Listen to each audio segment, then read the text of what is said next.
Hello, good morning. How are you doing, all? Friends from different parts of the world, from Nigeria, from Uganda, from different parts of Africa, down to Europe, um, down to the US. Regards, greetings to you all. Yes, I am Adebayo Samuel Adedoyin, and it's a pleasure to be here once again. It's our live Saturday live broadcast, and I am so delighted to be seeing you here. Um, Hello, Brother Paul. It's a pleasure always seeing you on our platform, regardless of your tight schedules. I respect the fact that you usually come here, and that's a great encouragement to us. Thank you very much. Hello, Richard. Womo Womugasho. I'm sorry if I didn't pronounce your name very well, but I appreciate you. Thank you for coming here on the platform. Anfield, thank you for joining us. Hello, sister, our wonderful sister, Sister Chinwe. It's a pleasure. Sister Chinwe, we have we still have to talk, and it's a pleasure to see you here. After this podcast, we shall give you a call. Yes, yes, yes, friends, dearly beloved people, thank you for joining us. Hey, here is our wonderful sister, Sister June Bugeni. Thank you for coming here, for joining us live on the platform. It's a pleasure coming here today. And as usual, we have been talking about values and character development, and this has been ongoing for months now, and it is a really important theme, and that we have been following, because we saw the need for us to come in the open and let people know that the society is deformed, all because of lack of values, lack of character, right? And that has been the trouble in different parts of the world. Hello, Mr. Ayo Akerele. Thank you for joining us here on our live broadcast. Greetings, regards to my wonderful wife, Esther Kuganja Adedoyin. Yes, last week my wonderful wife was sharing with us on the topic flexibility. So were we able um, to practice being flexible? Have we tried to release our tension of being rigid in our decisions and in our dealings with people? So, how has it been? Please share with us what you learned from the last topic. Share with us how you have been adapting and understanding why you need to be creative, and share with us also the creativity you are employing to ensure that you are being flexible. It's part of character development. If you have been practicing this exercise, please share with us what it is for you, and how you have been engaging your mind. Great. Today we are going to be talking about a new topic. Before I do so, there's someone who is here with us also. This is Susie Higenyi. Thank you for joining us. It's a pleasure to see you here. So let's kick off. Contentment, contentment, contentment. You must have heard about this topic on several occasions. You must have used this word in several places. You must have been even, taught about contentment when you were young. Maybe your parents tried to ingrain this character in you, trying to let you understand that you have to be content. All right. So, but before contentment, yeah. So I was going through the internet and reading different articles on contentment, and I stumbled upon a report that blew my mind and got me thinking. Okay, I found this report on a website called themysteryworld.com. All right, and it shares the report of the World Happiness Report (WHR) of 2018. It gives us the description of the happiness levels of all countries in the world.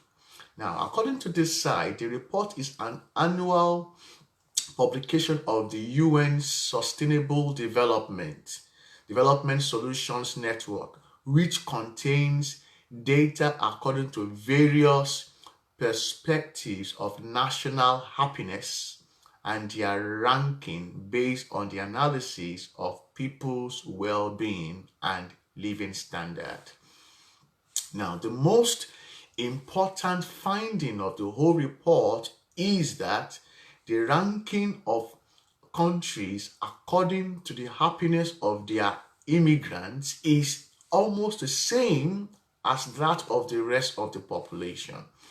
Okay, now they chose 10 happiest countries of the world. Okay, and this is how they are being rated. Finland is the king of the happiest countries in the world. That is the first on the top. Norway is the second runner-up, of the happiest people of the world. Next comes Denmark. Iceland comes fourth. Switzerland comes fifth. Netherlands comes sixth. Canada is the seventh. New Zealand the eighth. Sweden ninth, and finally Australia. Australia holds the 10th position in the list of happiest countries in the world. Now, when I read this article, I mean, I'm familiar with, this kind of rating, because you see, over the years, Nigeria also was, I think, in 20,000 and 2003, okay, or 2024. Nigeria was one of the I think second or third happiest countries of the world, if I'm not mistaken. Okay, now I came to when I saw this, it got me thinking. Okay, it got me thinking. Why did it get me thinking? The striking thing about the report is the yardstick they used in measuring happiness. The yardstick they used in measuring happiness, which is people's well-being and living standard. In other words, they are saying that what makes people happy is the level of their well-being and their living standard. And I thought about it. Could that be true? I mean, I'm not an expert, but I think that this yardstick is not suitable for measuring people's happiness. Are we saying by this report that there are not many people in the world that are happy? How should we limit people's happiness to only how much they have and the beauties of life that they possess? Are we saying by this report that people are only happy by materialism? Are we saying by this report that people are only happy by what they have? And how can you tell if someone is genuinely happy? Is it in the exuberance of life? For example, partying, wearing expensive clothes, driving flashy cars, or going to pop champagne somewhere, emptying bottles of wine or alcohol drinks at the same spot? If we are not careful of this kind of report, it can be misleading and it can trigger people, to want to go to these countries all because they are labeled as happiest countries of the world. Everybody wants to be happy in one way or the other, isn't it? So, this can even lead to people trying to go to different countries. I mean, this kind of countries at all costs, including illegal migration. Even like we know, going on the high seas, trying to boycott, the price of getting visas, because probably it's too expensive, or probably they know that they may not even get it. All right, so they want to be smuggled in. All right, now, and number one, this can lead to loss of these lives, because of course from over the years lots of people have died on the seas traveling to these European countries. Okay, and lots of people have lost so many things. Apart from, they have lost health, they have lost possessions, they have even lost themselves, who they really are.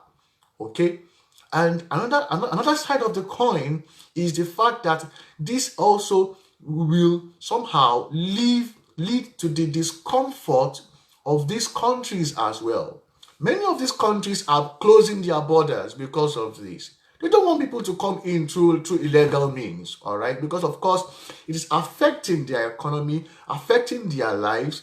They cannot cater.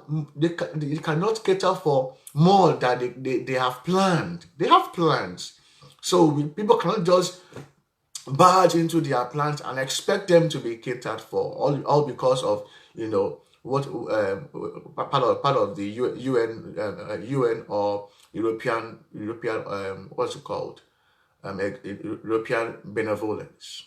Okay, now I think sometimes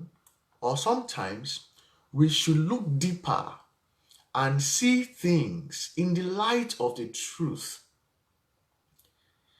We should look at these things in the light of the truth.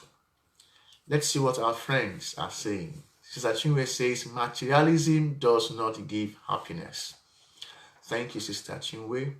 Sister June says, maybe they should use the mental well-being as a yardstick. Great, great, great. As it summarizes both physical, emotional, social, and financial state of someone. Good word, good one. Okay. Now, you see, let's come to the understanding of what happiness is. Happiness and contentment have a relationship. That's why it drew me to this report. Okay. Now, happiness is an emotional and mental state, a mood and an attitude derived from a number of factors which satisfy the human needs. Factors that satisfy the human needs. Now, there is a philosopher, okay, and psychologist, if I'm not mistaken. His name is Abraham Maslow. Abraham Maslow gives us what is called the hierarchy of human needs. He says that people are not at their best when their needs are not met. All right? And what are these needs? They are physiological needs, homeostasis, that is maintaining both body, soul, spirit, to making that at equilibrium. All right? Physiological needs, food, water, sleep, clothing, shelter, sex for couples, all right? Now, these are physiological needs. When these needs are not met, of course, you don't expect them to be at their best or to be happy. Needs of safety, example, personal security, emotional security, financial security, health and well-being. Safety needs, against accidents, against illnesses and their adverse impacts, etc. Okay? What are other needs? We're talking about needs of belonging, needs of love. Example, friendship, intimacy, and family. This is another need that we can talk about or we can relate to. Social needs, needs of self-esteem, needs of self-actualization. Example, mate acquisition. For some people, they believe that when that they don't have a spouse, for example, they're not married, or they want to have a relationship with the opposite sex. Okay, so, or of course, because they don't have that, they don't feel happy because they feel that marriage, for example, is what brings happiness. Okay, now, so parenting, some people have a need for parenting. They are not happy because they don't have their own children, so they want to they have the need to parent a child. Okay, all right, so that is a kind of another need. Okay, utilizing and developing abilities. Many people today are looking for how to develop themselves. All right, and if they are not there yet, they don't feel happy because they're not achieving their goals as well. People want to develop their talent. People are pursuing their goals. So Abraham Maslow gives us the idea of the hierarchy of needs. Now, if these needs are not really met, people cannot be happy. It is quite normal to be happy when these factors are fulfilled. It doesn't mean we should go looking for happiness in distant places. Happiness is derived from what is known as contentment. Happiness is derived from what is known as contentment. This is the focus of our broadcast today. All right, great. Let's see if we have. Okay, all right. Now, so what is contentment? I checked. I looked at the Wikipedia, and Wikipedia gives us a description of what contentment is. It is, according to Wikipedia, a mental or emotional state of satisfaction drawn from being at ease in one's situation, body, and mind. It is drawn from being at ease in one situation, body, and mind. So if I go by this explanation of what contentment is, whether things are good, whether things are bad, we feel content. Whether there is trouble all around us, or whether there is good things happening around us, we feel content. We are at ease, whatever the situation is. At ease in our body, at ease in our mind, at ease in our inner state.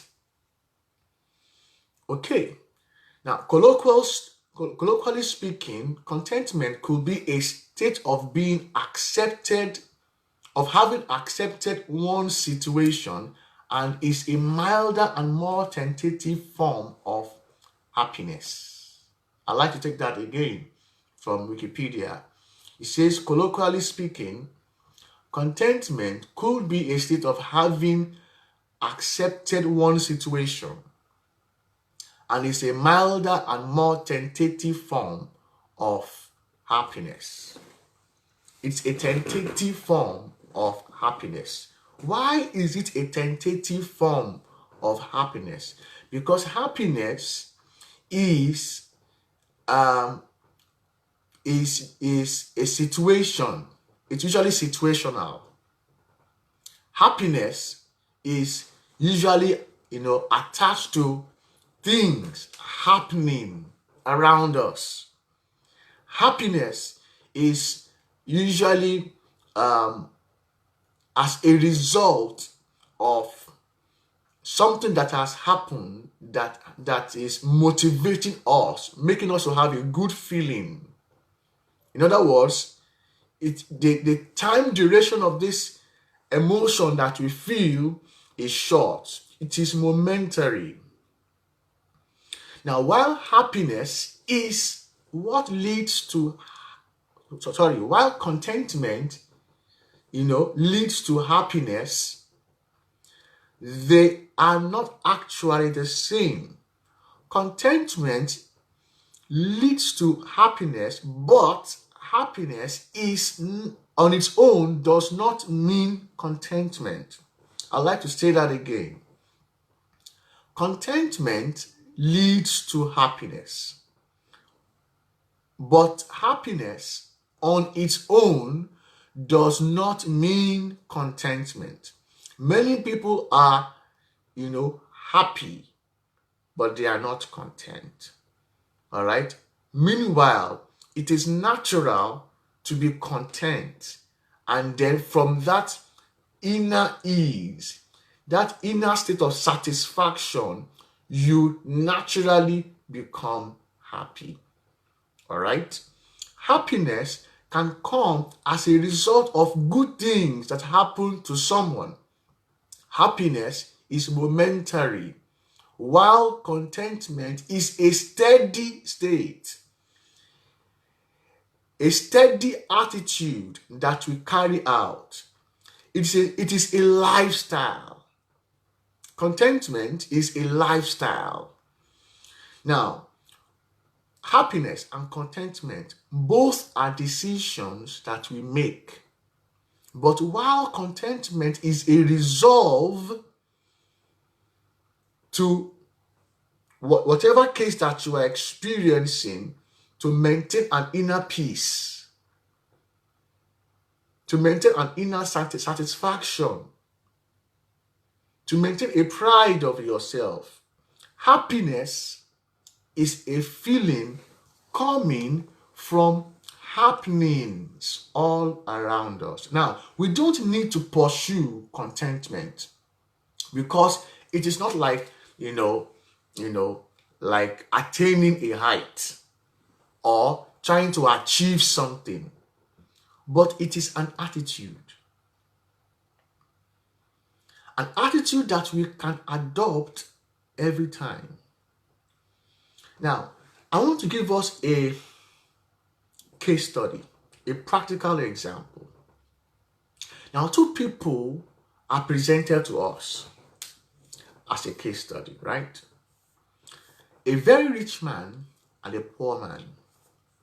This is a classical study. The rich man does not have peace over what he has. He is constantly doing all sorts just to acquire more or to sustain what he has. Okay? Meanwhile, the poor man has little. The rich man always wonders at the bright smile that the poor man has anytime he comes to serve him in his house. And so one day, out of curiosity, he was moved to ask the question. He called him. He said, "How do you keep up with a glowing smile despite the inadequate situations that you go through? I mean, you have very little, and yet you go about as if you have the world." The poor man smiled and he said, "Sir, it will amaze you if I told you the truth.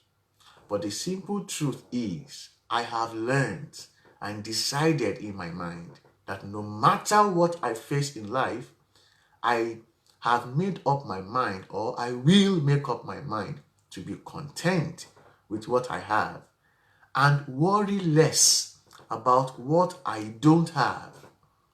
He said, "My insecurity is not in what I don't have. My insecurity is in my worries. So I would rather secure myself by celebrating what I have at its best. That was the response of the poor man.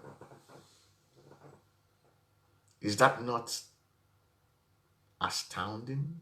Is that not a great way of thinking? Now, the idea in this story, or in this case study, is not in the possession of what the rich man has or what the poor man has. No. Rather, it is in their mental resolve. It is in the way they look at life. The way we go about life determines how we respond to it. The way we go about life, should be filled with gratitude, not worries.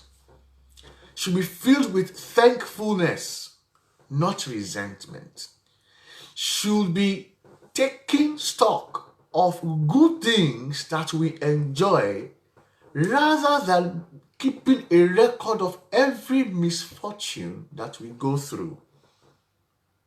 Our lives will experience an upward turn, especially when we consistently show through our words and our actions that we are grateful for what we have, and then consequently, the world will smile at us. This is the way it is. This is the way it is. Now, when I was doing some research, I came to the understanding of how people think. Okay, I bumped into this article by Tammy Brady. Okay, she's a transition empowerment coach. All right, she gives us an idea of how people use the word contentment. According to her, people often tend to erroneously place contentment in that good feeling category. Good feeling category. Some people even use contentment as a synonym for happiness. In this way, they are describing a feeling of peace, serenity, and rightness with the world. Okay? For example, when you ask someone, how have they been, especially when they have been in difficult situations, they are likely to respond to you, I am well, I'm fine, I'm not doing bad, I'm content with where I am. What they are actually or indirectly saying is they are coping with their situation. Okay? Now, other people tend to use contentment in terms of a lesser form of happiness, or even the lack of clearly positive or negative feeling. Clear positive or negative feeling. In this sense, contentment means they resign themselves to accept some particular situation or circumstance. Essentially, they are making the best of a bad situation, or deciding that what they have is the best that they can do. It's just like the definition being given by Wikipedia. I don't buy that definition. It is not coping. Contentment is not coping with your situation. Rather, it is self-esteem, self-satisfaction. It is having an inner peace with yourself. It is loving yourself. Contentment, it is appreciating what you have. what you are, where you are, what you have been through, because they are all part of your story. Contentment is that inner feeling of peace, of satisfaction that you have, that you are not moved by the challenges that you are going through because they are temporary. Where you are going is your goal. Where you are going is your pursuit. Where you are going is your dream. But while you are where you are thankful, you are grateful, you are living a life of gratitude. That's contentment. That's contentment right there. Okay? Contentment is a steady state, an attitude, and a lifestyle. We should resolve in our minds to be at peace with ourselves.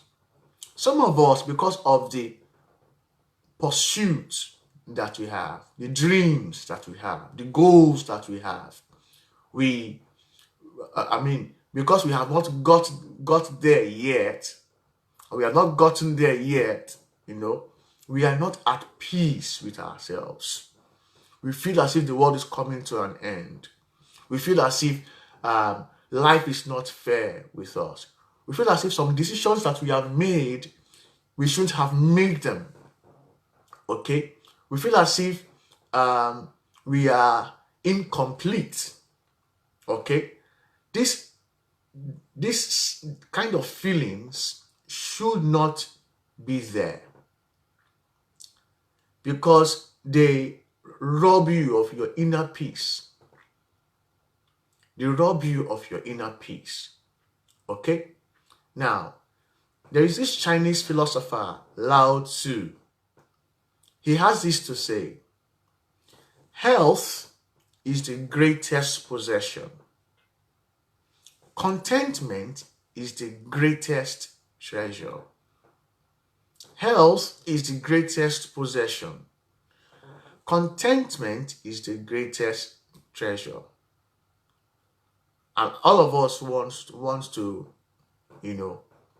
amass. We want to amass wealth. We want to get the best out of the best of the best, right? But the best that we should pursue is health. What we should treasure most, even if we have the world, is contentment. Okay? It's contentment. It is contentment. Contentment is that inner peace that we have. A love that we have about who we are, what we have. Many of us, okay, we wish we live in a palace. We wish we drove the best cars. We wish we had children. We wish we had lots of people hailing us, praising us. We wish that we achieved so many things because of so many reasons. All right? But I tell you the truth, what we should treasure most is contentment. Why? Because it gives us that level of satisfaction. It makes our mind to be at ease, serenity. All right? Have you stood in front of a calm sea before? How do you feel? You feel as if everything is right. Everything is okay. You breathe in some fresh air. All right? You feel great. You feel satisfied. You know that this is the best place to be at this time. That can be related to how we feel inside when we are content.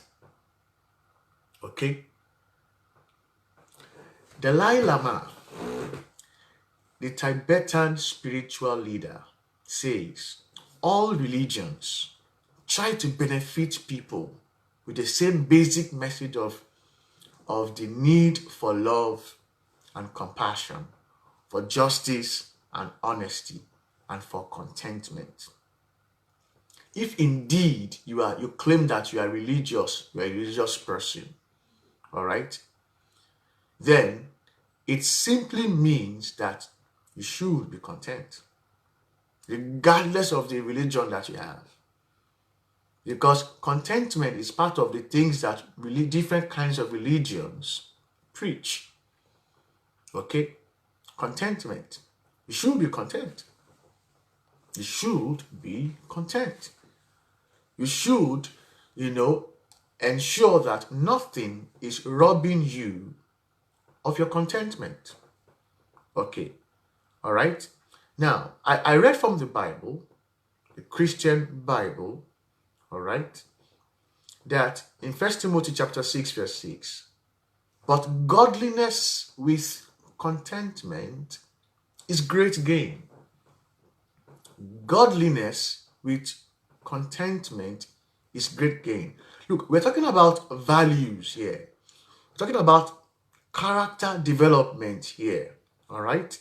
So we should have what we believe in, which forms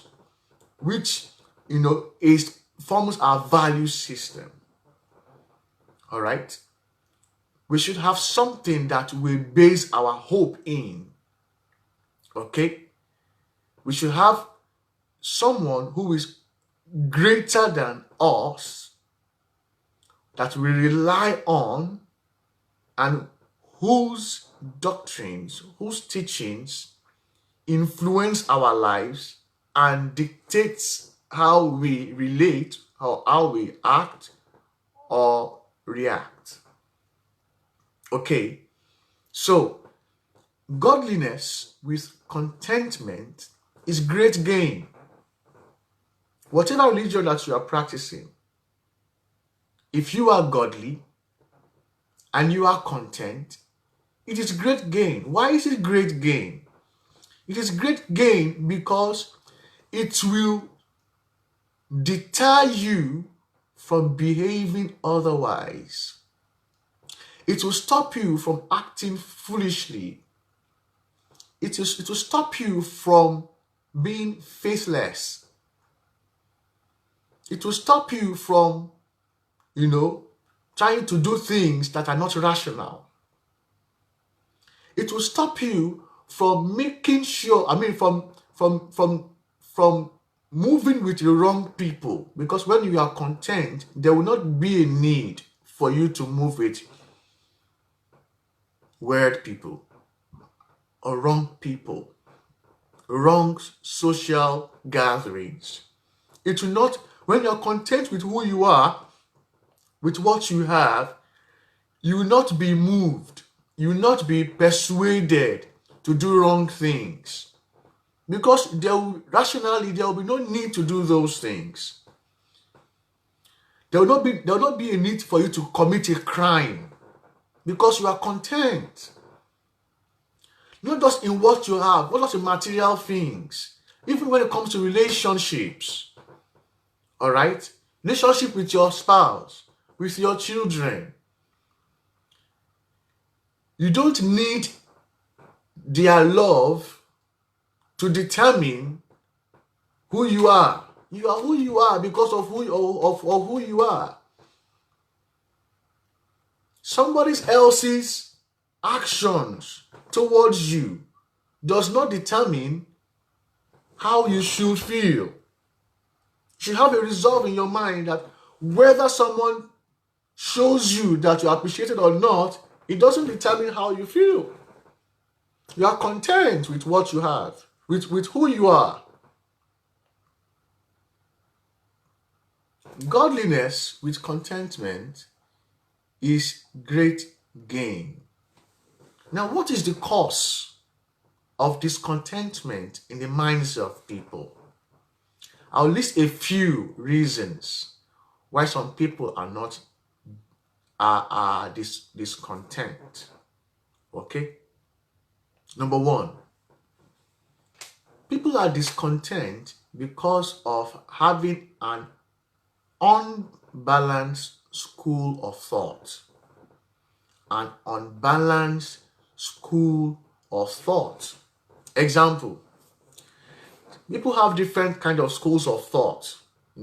For example, they say, if only I can be richer, I will live better. That is a school of thought. Okay? If only I can be slimmer, I will be more self-confident. That is a school of thought. If only I had my car, I would take on different opportunities, go anywhere I want. That is a school of thought. Now, while these things are sensible in some situations, it does not mean that they are always true. They are unbalanced. We have to come to a balanced school of thought and say whether I become rich or not, whether I become slimmer or not, whether I achieve my aims or not, it will not affect my inner state. It will not affect how I feel. It will not affect my self-esteem. I am who I am because I am special. I am wonderfully made. I am one of my kind. Nobody has my identity. Nobody has the same identity as I have. Nobody has my fingerprints. I'm the only one who has got it. Nobody has the same kind of eyes that I have, because it is part of my identity. I am the only one that has it. All this makes me unique. I will not be happy or sad, whether I have this or whether I have that. Rather, I will be content with who I am.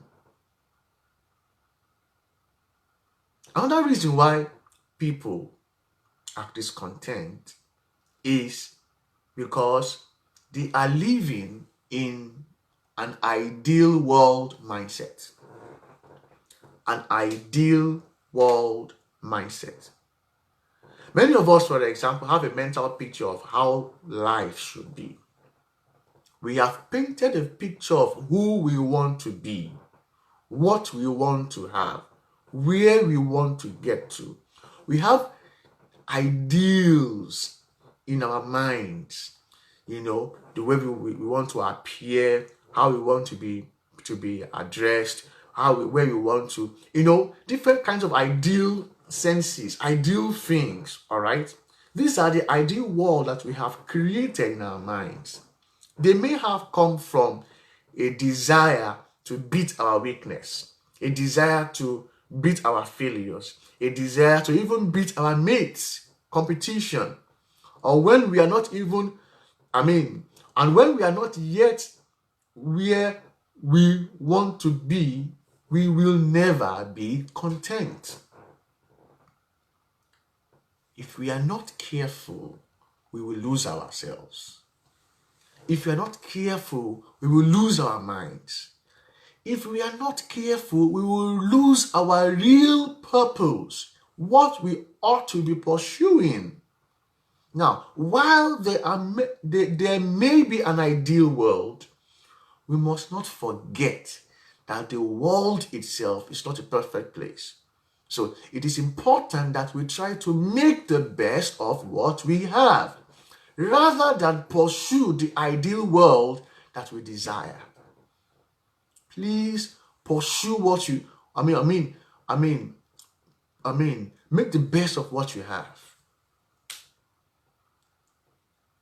Somebody once said, do you know there are so many beautiful ladies in the world? But I decided to choose one. And that one, there are so many other ladies who are much more beautiful than the one I chose. But if you are carried away, if you're not content with what you have, you will keep jumping from one lady to the other. You will never be satisfied. You keep sleeping with one and say, oh, this one does not have this one, have this thing. And you dump that one and you go to another one. Why? You are not content. That should not be your yardstick of what life should be. You should be content with what you have. Meanwhile, beauty is in the eyes of the beholder. All right? The one that you have, you can make her beautiful by how you relate with her. You can make her beautiful by making her to be self-confident. You can make her beautiful by helping her to build strong character. You can make her to be beautiful by helping her to understand her strengths and weaknesses. And in the meanwhile, while you are doing all these things, both of you will gradually become content. You'll be content with yourselves.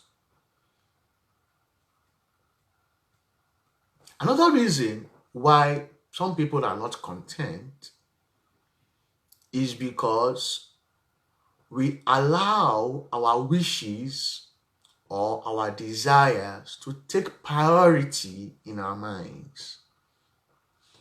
Some of the reasons why we are not content is because we allow our wishes or our desires to take priority in our minds. There is a quote I adopted from a missionary that I once worked with. He has this to say. He said, in life, hope for the best. Prepare for the worst. But take what comes. Hope for the best. Prepare for the worst. And take what comes. When you have this kind of mind, you will always be content with yourself. There will be nothing that will drive you crazy. There will be nothing that will make you to lose your mind. There will be nothing that will make you to pursue other things that are not relevant. Okay? Another reason why some people are discontent is because of the pursuit for glories rather than purpose. The pursuit for glories rather than purpose. People tend to buy glories of other people, especially in the media. We see on the newspapers, we hear of stories of how people have made it. They are on a red carpet. They are taking nice shots. They're wearing nice dresses. They're looking good. Glories. Some people have big companies. They have networks. They have this and they have that. Glories. All right? Some people have great influence. What they say becomes a law. Glories. We suddenly become discontent when we pursue fame, wealth, recognition. But we haven't stopped to ask these icons that we see, what is the reason for you doing these things that you did to get to where you are?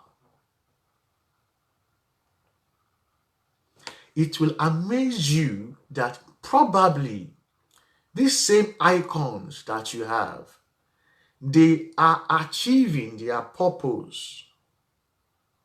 Why are you not pursuing your purpose? Why are you pursuing glories?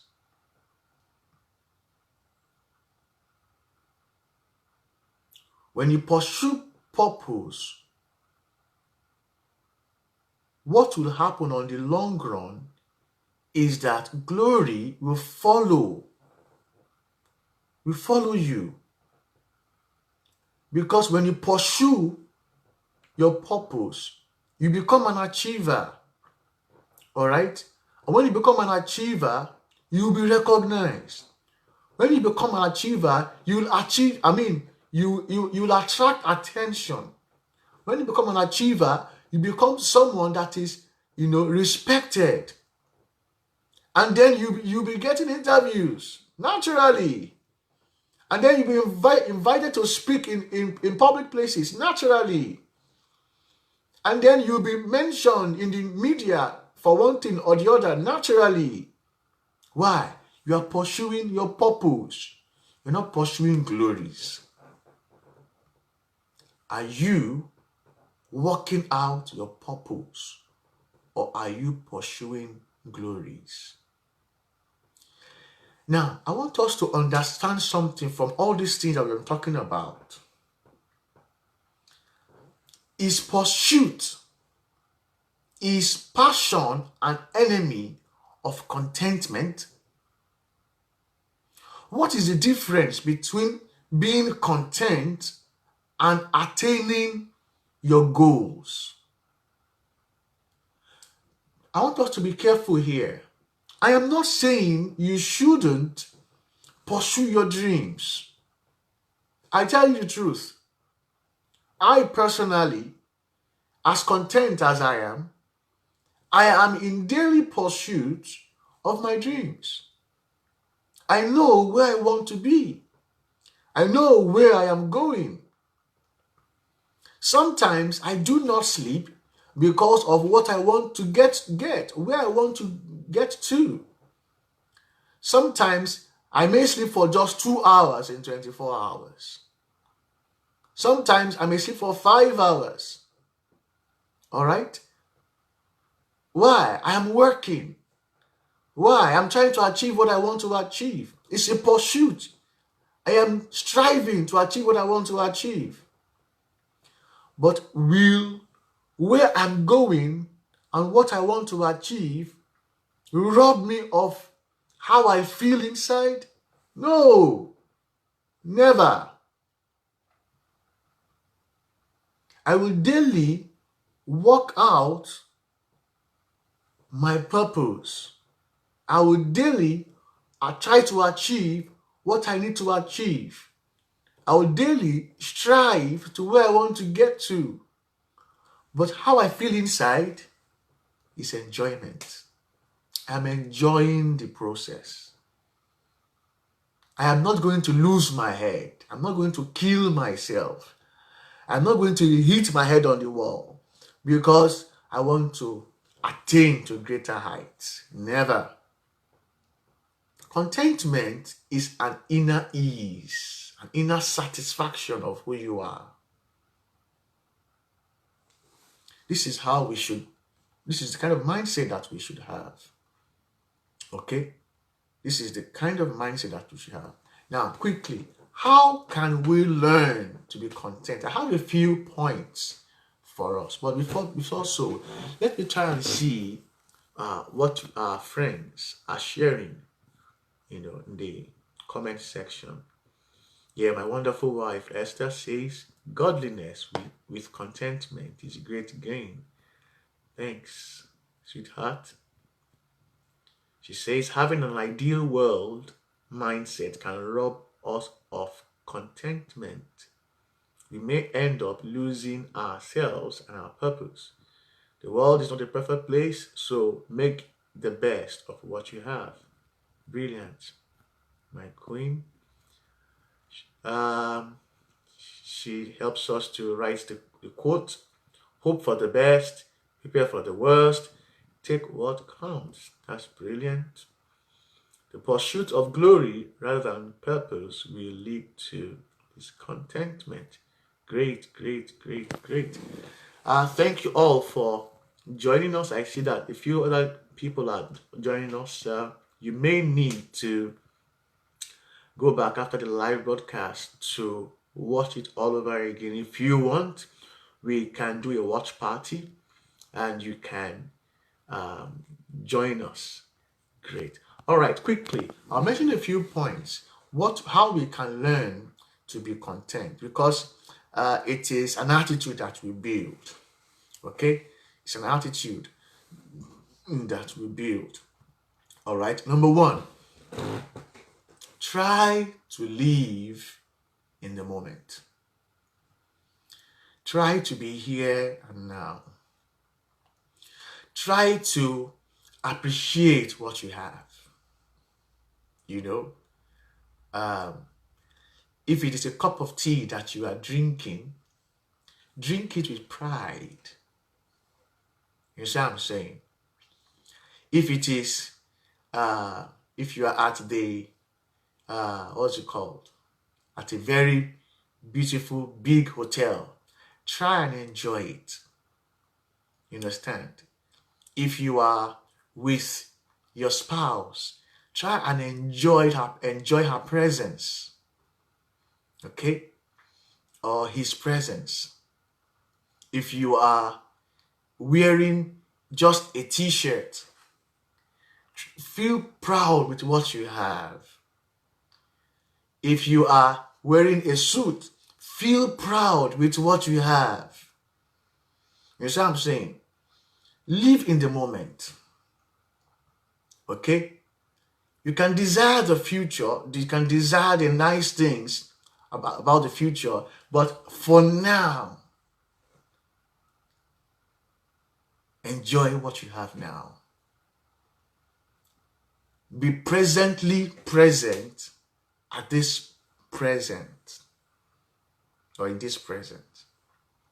Be presently present in this present, in other people's presence, and in your presence as well.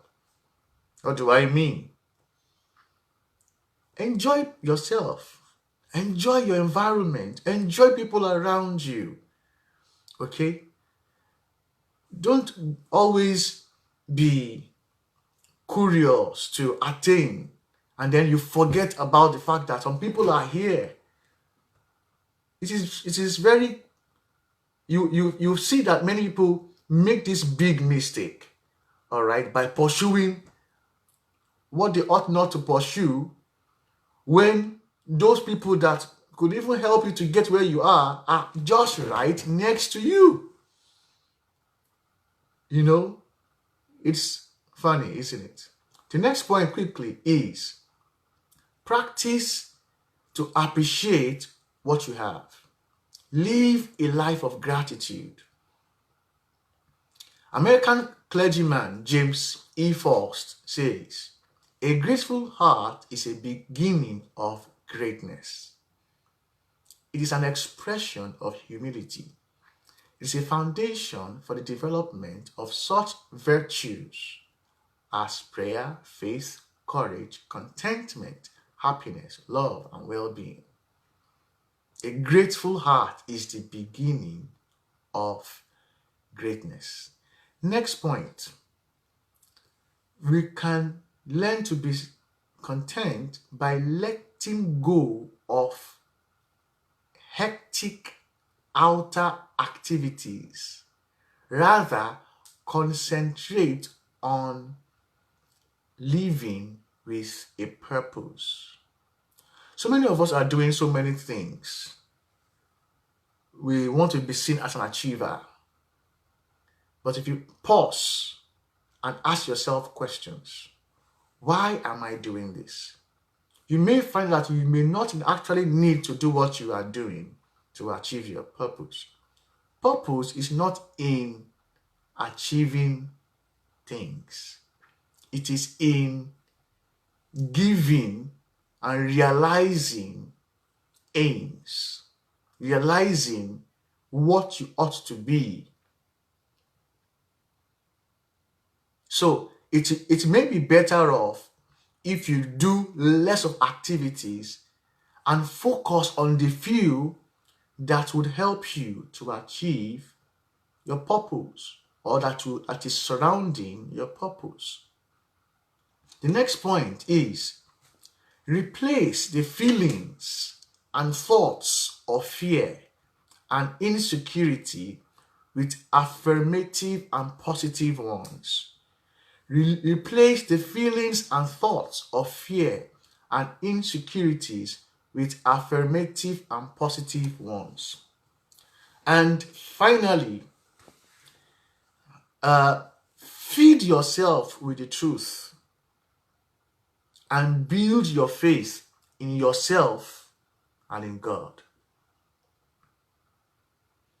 Feed yourself with the truth and build your faith in yourself and in God.